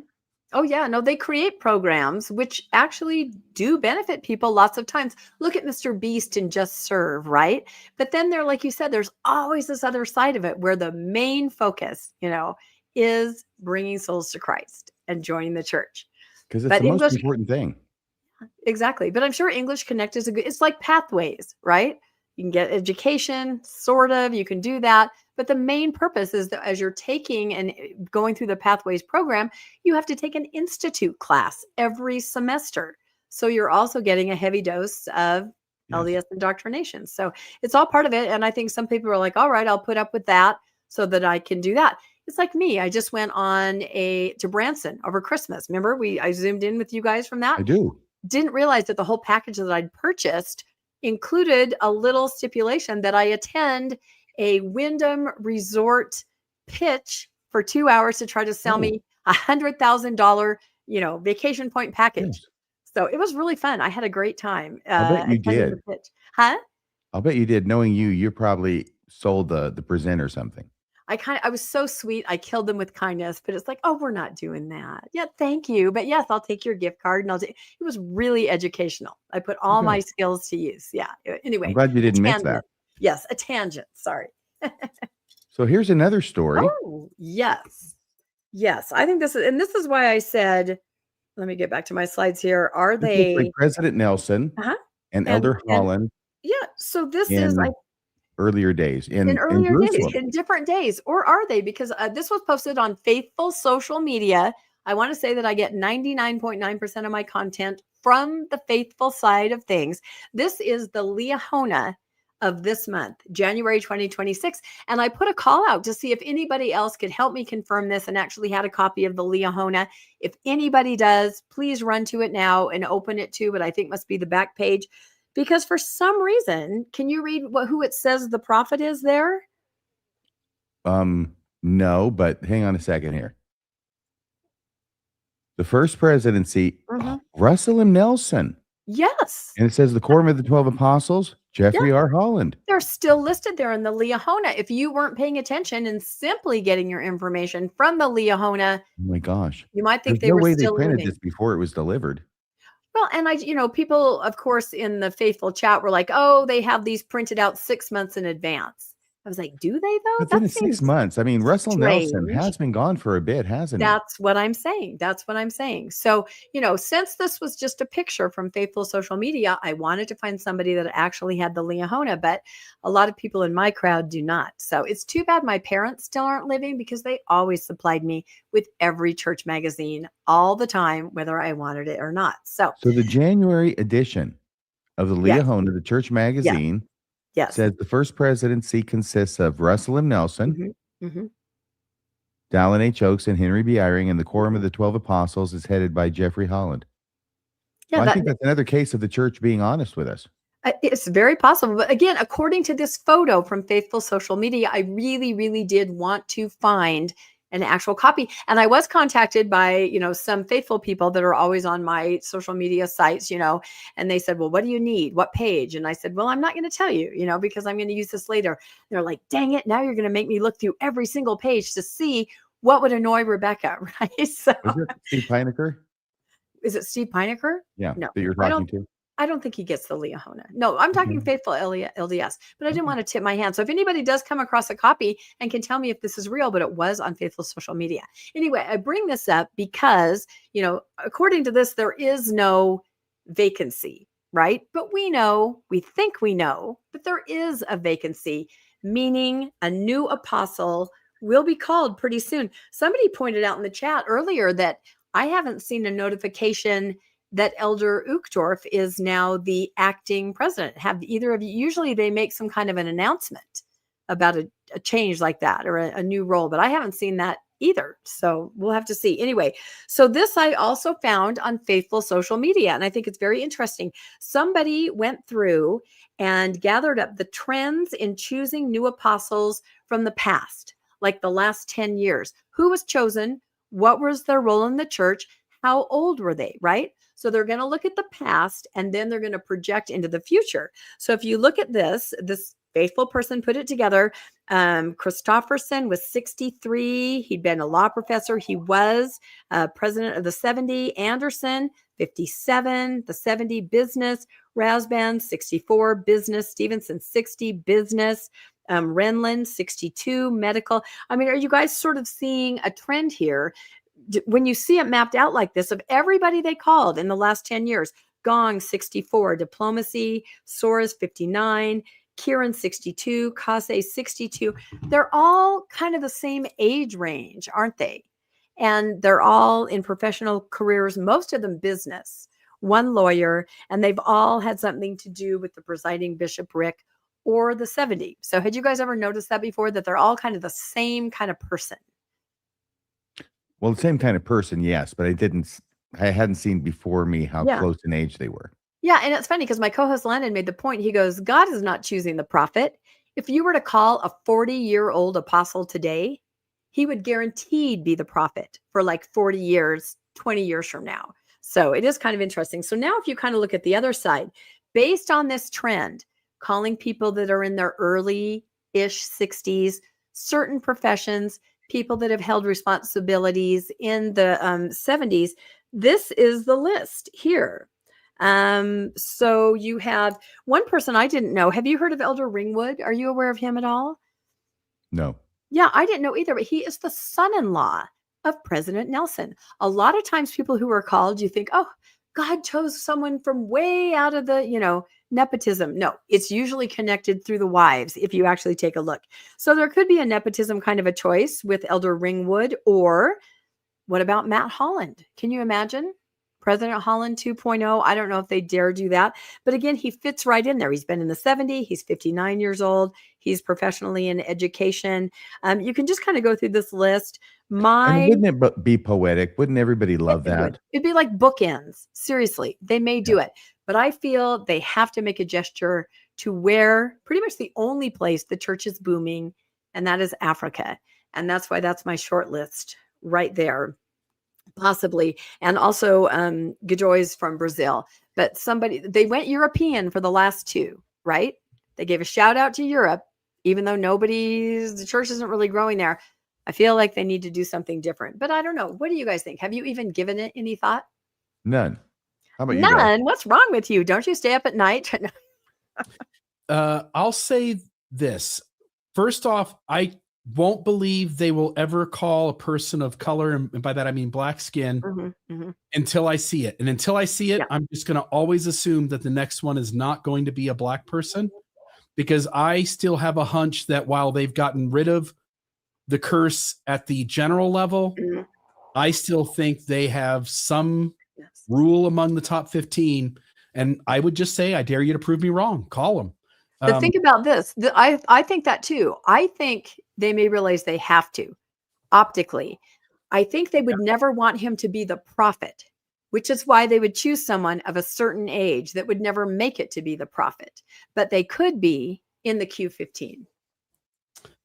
Maybe, but I won't believe it until I see it. Yeah, I know. That person, just by the nature of their skin, changes the conversations that are had in that group. Just like if you added a woman into that group. Oh yeah. It's so glaring. Every time they don't, it's so glaring. The other thing I saw was that on that list where you showed the most recent apostles, I'm going to go back here just for a second. All of the new folks, very few lawyers in that group. The lawyers are now just in the first presidency. If I'm just about, there may be somebody else I'm not thinking of. We're at the very top. Yes. My point is you need some young lawyers to be in the group moving forward. So I don't think it's going to be a black person for the reasons I laid out. My hunch is it will be someone who is a lawyer, and maybe the two you've got named there, but Nash or Duncan. Right. They're right about the right age. You're right. Yeah. So what do you think, Rebecca? You say your short list is Godoy or Dubé?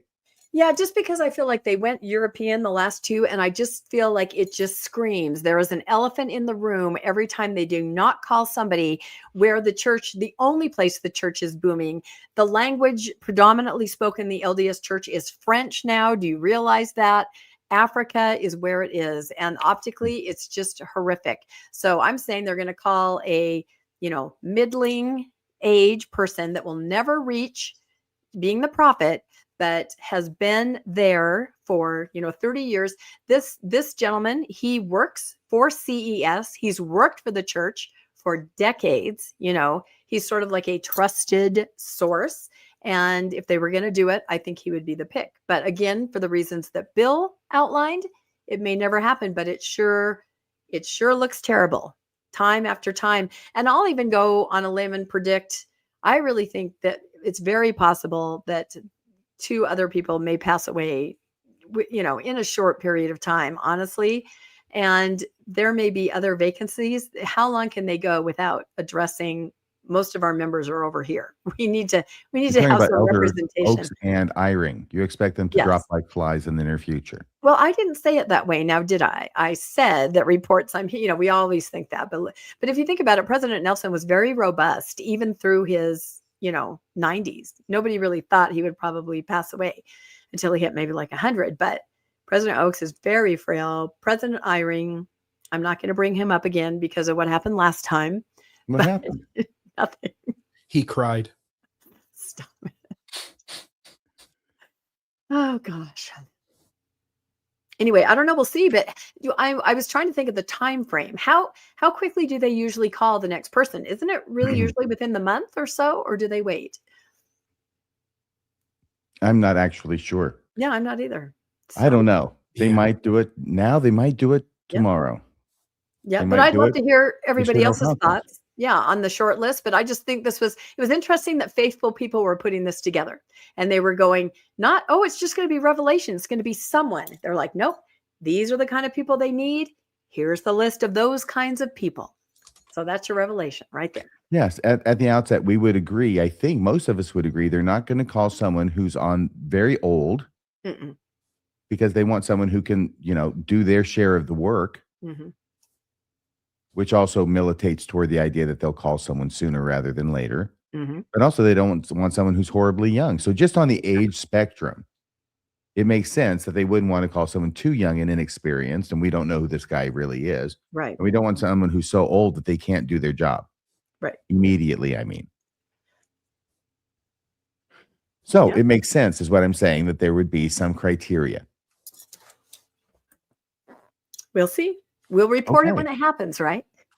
I'm sure we will. Hey, Bill, there's a 2025 Brody Awards. Can I say something at this point? Please. I have been circumspect of my own accord, no blood oaths required, that as soon as I found out that we had, through Bill, contracted in a sense, although there's no money changing hands, but we had agreed to host the Brody Awards on Mormonism Live. Then at that point, I recognized that I really had to watch what I said. And I have not nominated anybody. I'm not going to vote for anybody. I never actually have nominated anybody for anything, and I've never voted, at least not for myself. I voted for other people before. But I also, not only am I going to do this time, and I expect Bill's doing similar things, but also I don't want to say anything that's going to, could be possibly interpreted of trying to influence anybody. Because I'm in this position, so is Bill, we're hosts, but we've also been nominated for different awards. So anyway, I just wanted to make that clear, that I do take this seriously. I think it's an honor. I think it's going to be great that we get to have the first ever televised Brody Awards for 2025, though it will be in February, I think, of this year, of 2026, right, Bill? I actually think it's next week. I think it's January 14th, if I'm not mistaken. That was what I thought. You. That's Is the it really? voting All those cutoff. votes have to be tallied that quickly? Yeah, I think there's essentially about a week and a half or 2 weeks of voting. Well, we'll need to find that out soon, won't we? I will double check, but I think it's next Wednesday on Mormonism Live is the Brody Awards, as far as I know. Well, here's the other question I have. If it's that imminent, Bill, and if I can ask you out loud in front of everybody. Yeah, go ahead. Which is that the way it's always been is if you cast a vote, then you can find out immediately where the votes are. Not You this can't year. do that anymore, right? Not this Okay, year. good. It will be a secret until Radio Free Mormon and myself, Bill Reel, we reveal the winners of the 2025 Brody Awards. And I'll put it in the live chat right now, by the way. The nominations have completed. So now it is time for the actual voting. So folks, if you will go to those links, if you'll also do me a giant favor, everybody, will you copy that and just post it in your social media, share it on Reddit, put it in various places. The goal would be not to have just this audience doing a majority of the voting. It would be to have the entire post-Mormon arena of folks out there all over the place in various platforms and mediums voting on the 2025 Brody Awards. And again, I think that the announcement of who wins that will be on next week's Mormonism Live, January 14th, if I'm not mistaken. So, folks, please share that everywhere. Vote at the website there in the link. 2025 Brody Award voting is going on, and you get to decide who is the ex-Mormon of the year, who has the best podcast, who has the newest blog that's killing it, who are the up-and-comers, who are the old guard that are worthy of these awards being given. It's a ton of fun, the 2025 Brody Awards, and we're excited to be hosting the award ceremony. Yes, whenever it happens to be. But hopefully it'll be a week from this Wednesday. That would be so exciting. Yeah. It would also be great if we could have a link and have people, maybe the winners can come on and give a speech of some sort.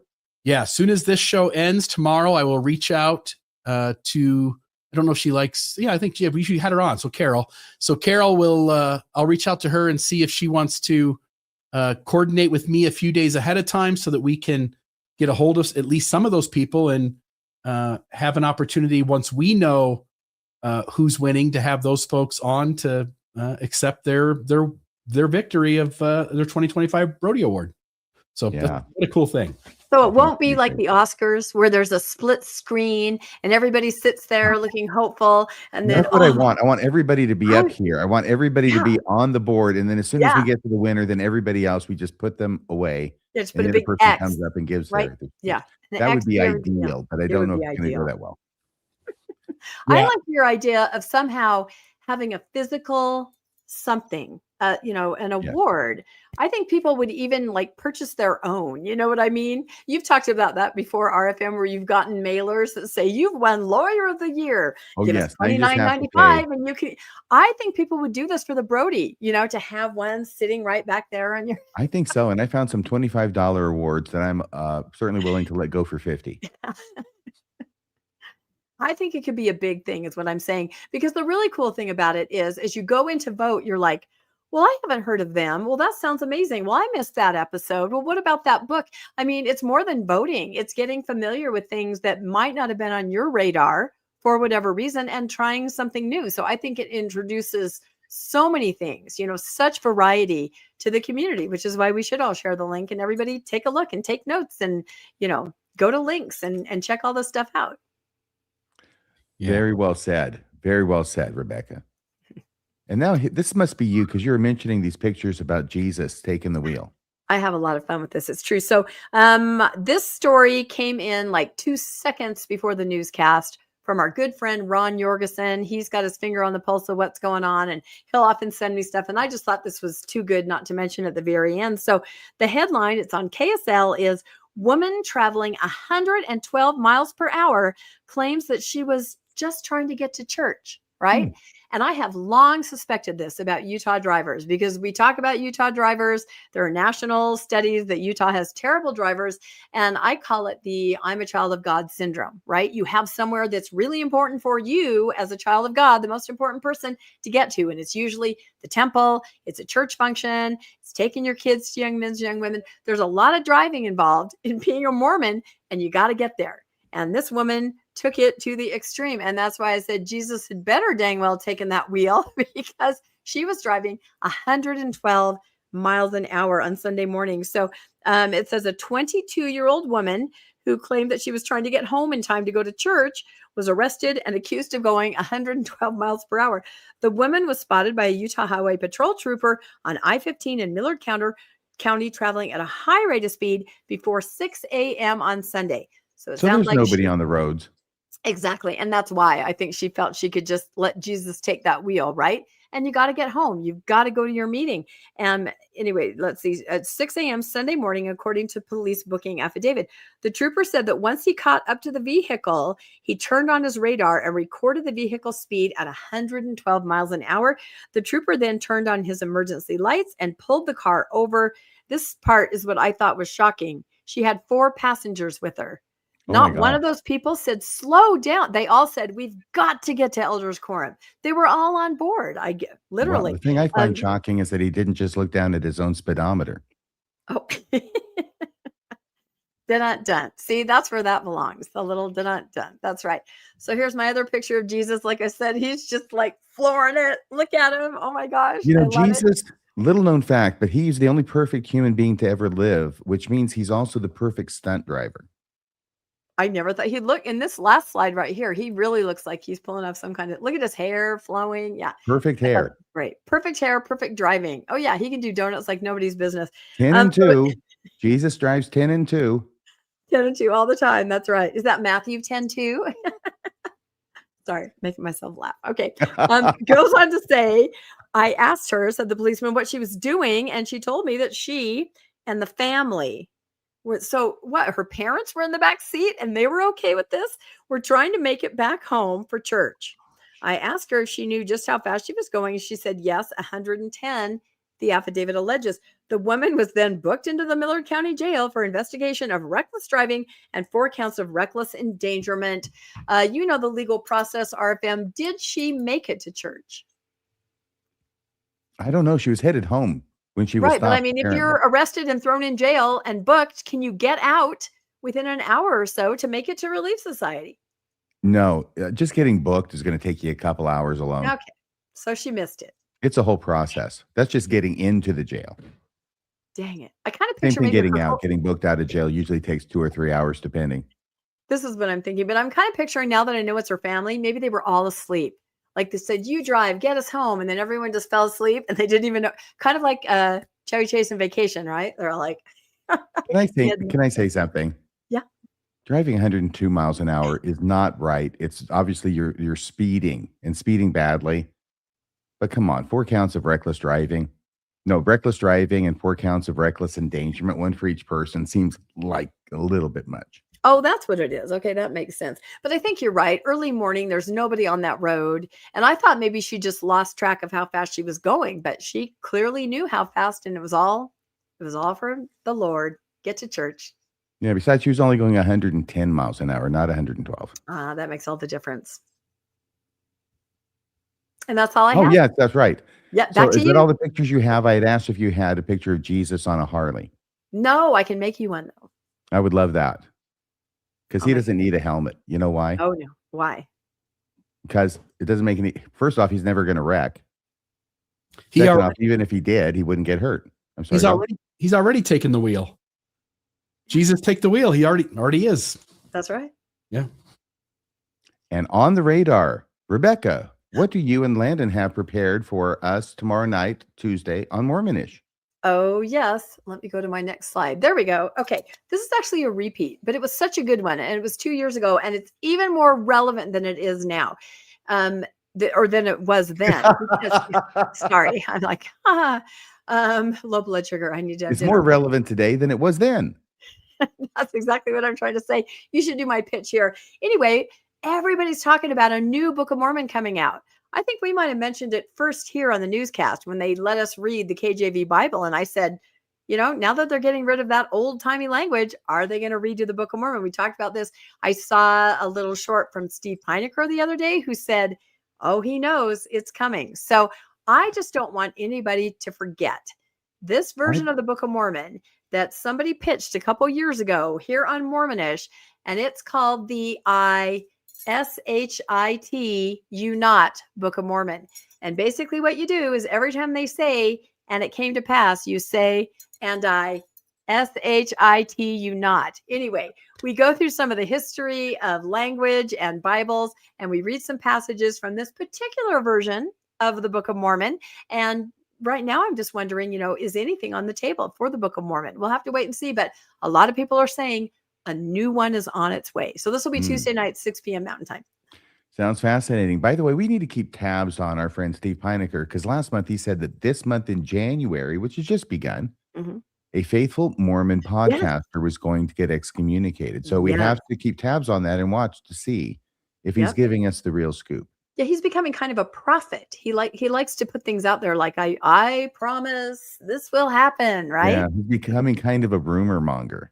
Oh, there's a fine line. Isn't there a fine line? I think Well, with a prophet, the rumors are supposed to come true. Or you just say you weren't faithful enough for the rumor to come true. That works. I was speaking as a rumor monger. I'm sorry. Okay, so and then we got Wednesday on Mormonism Live.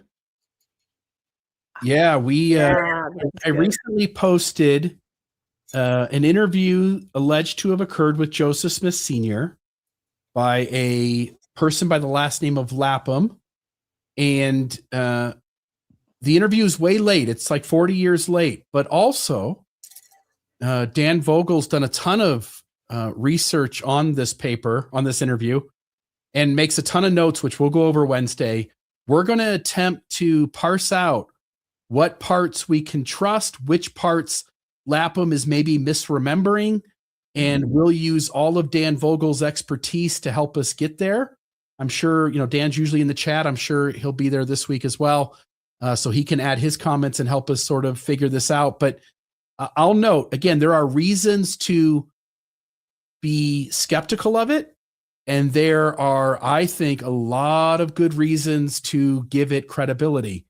And we'll discuss that Wednesday with the audience. Let them be the ones at the end who make the decisions about what parts are legitimate history and what parts are late misremembered remembrances.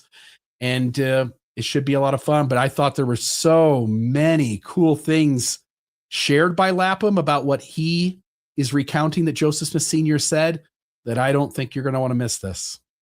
Can I just say, I'm so glad that you're doing this, because this has been out there for a long time, but it just does not get enough attention. And if it's accurate, July 1829, it is the first kind of interview about what the heck is all this about. And it's before they got their story straight, right? It's Joseph's dad going, oh yeah, it's great. There's this treasure guardian and he's covered with blood and he's laying on the plate, before Joseph had a chance to go, so I'm really excited for this. It's going to be an awesome episode. Well, thank you so much, Rebecca.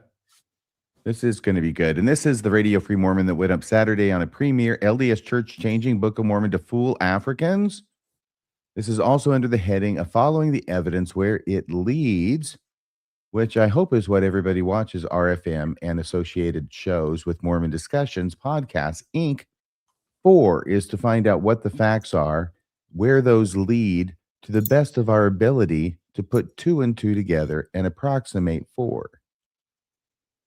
Then Friday night, Mormonism After Dark. Bill Reel and I will be here in the lounge with all the cool post-Mormons and just the cool cats generally. This is where we hang out starting at 8 o'clock p.m. Mountain Time for an hour and a half or 2 hours of just relaxing and shooting the S-H-I. How do you spell that again, Rebecca? S-H-I-T. The I Shall You Not Book of Mormon, right? On a Friday evening, yes, exactly. Yep. Thank you for your help with that. Yeah, bring an adult beverage, join the cool cats, have some laid back conversation. We'll chuckle a little bit. We'll share some interesting things that are happening this week. And who knows where the conversation will go, because you're in charge of where that happens, where that goes. So folks, if you join the show, you call in, you come into studio, you get to tell us what your thoughts are, and that will lead the conversation in an entirely different direction. So don't miss out. No, please don't. And I want to tell you that this show is rapidly becoming one of my favorites, because it is the place where at the end of the week and after the end of a podcasting week where we've been podcasting, other people have been podcasting, things have been happening that things have been happening that you don't know because they happen behind the scenes. And this is where, to the extent that we are able, and we go pretty far, we tell you what's been going on behind the scenes. So you get to know the real scoop on things and who's saying what about who. Yeah, I would say we're going to spill the tea, but it's probably not tea in the cup. So don't miss out, Friday, 8 p.m. Yeah, it's going to be great. So be with us there. Oh, this is the end slide. The Mormon Kissing Bandit is Radio Free Mormon. I'll try and have another episode up on Saturday. That has become my pattern. And I've got some great ideas about it. And I think this one we're going to be doing one of the very last chapters of the Light on Truth letter. We're almost done with that thing. And it's like, if this were a letter, he's got so many chapters at the end. Seriously, he's got like conclusion, he's got afterward, he's got epilogue, he's got, but there's one more thing I want to say. If this were a real letter, it would be the equivalent of PS, PPS, PPPS. He just can't stop. Or he can't stop his computer, one or the other. Anyway, but we're gonna try and wrap this up if we can. It may take 1, it may take 2, and then we're gonna have the big blowout podcast where we examine them all. and figure out what the heck it is that we have created here, what Austin's created, what we've done, and how they compare with each other. So everybody, Rebecca, Bill, thanks so much for joining me on tonight's newscast. Everybody out there, thank you so much for joining us. Please hit like before you go. Please hit subscribe if you haven't already. Thanks for watching. We look forward to seeing you again on the next episode of the Mormon Newscast. Good night. That's a wrap for this week's edition of the Mormon Newscast. We appreciate you tuning in and sharing this time with us. Keep the conversation going and stay informed on all things Mormonism. Until next week, wishing you peace and joy. See you next Monday at 6 p.m. on the Mormon Newscast.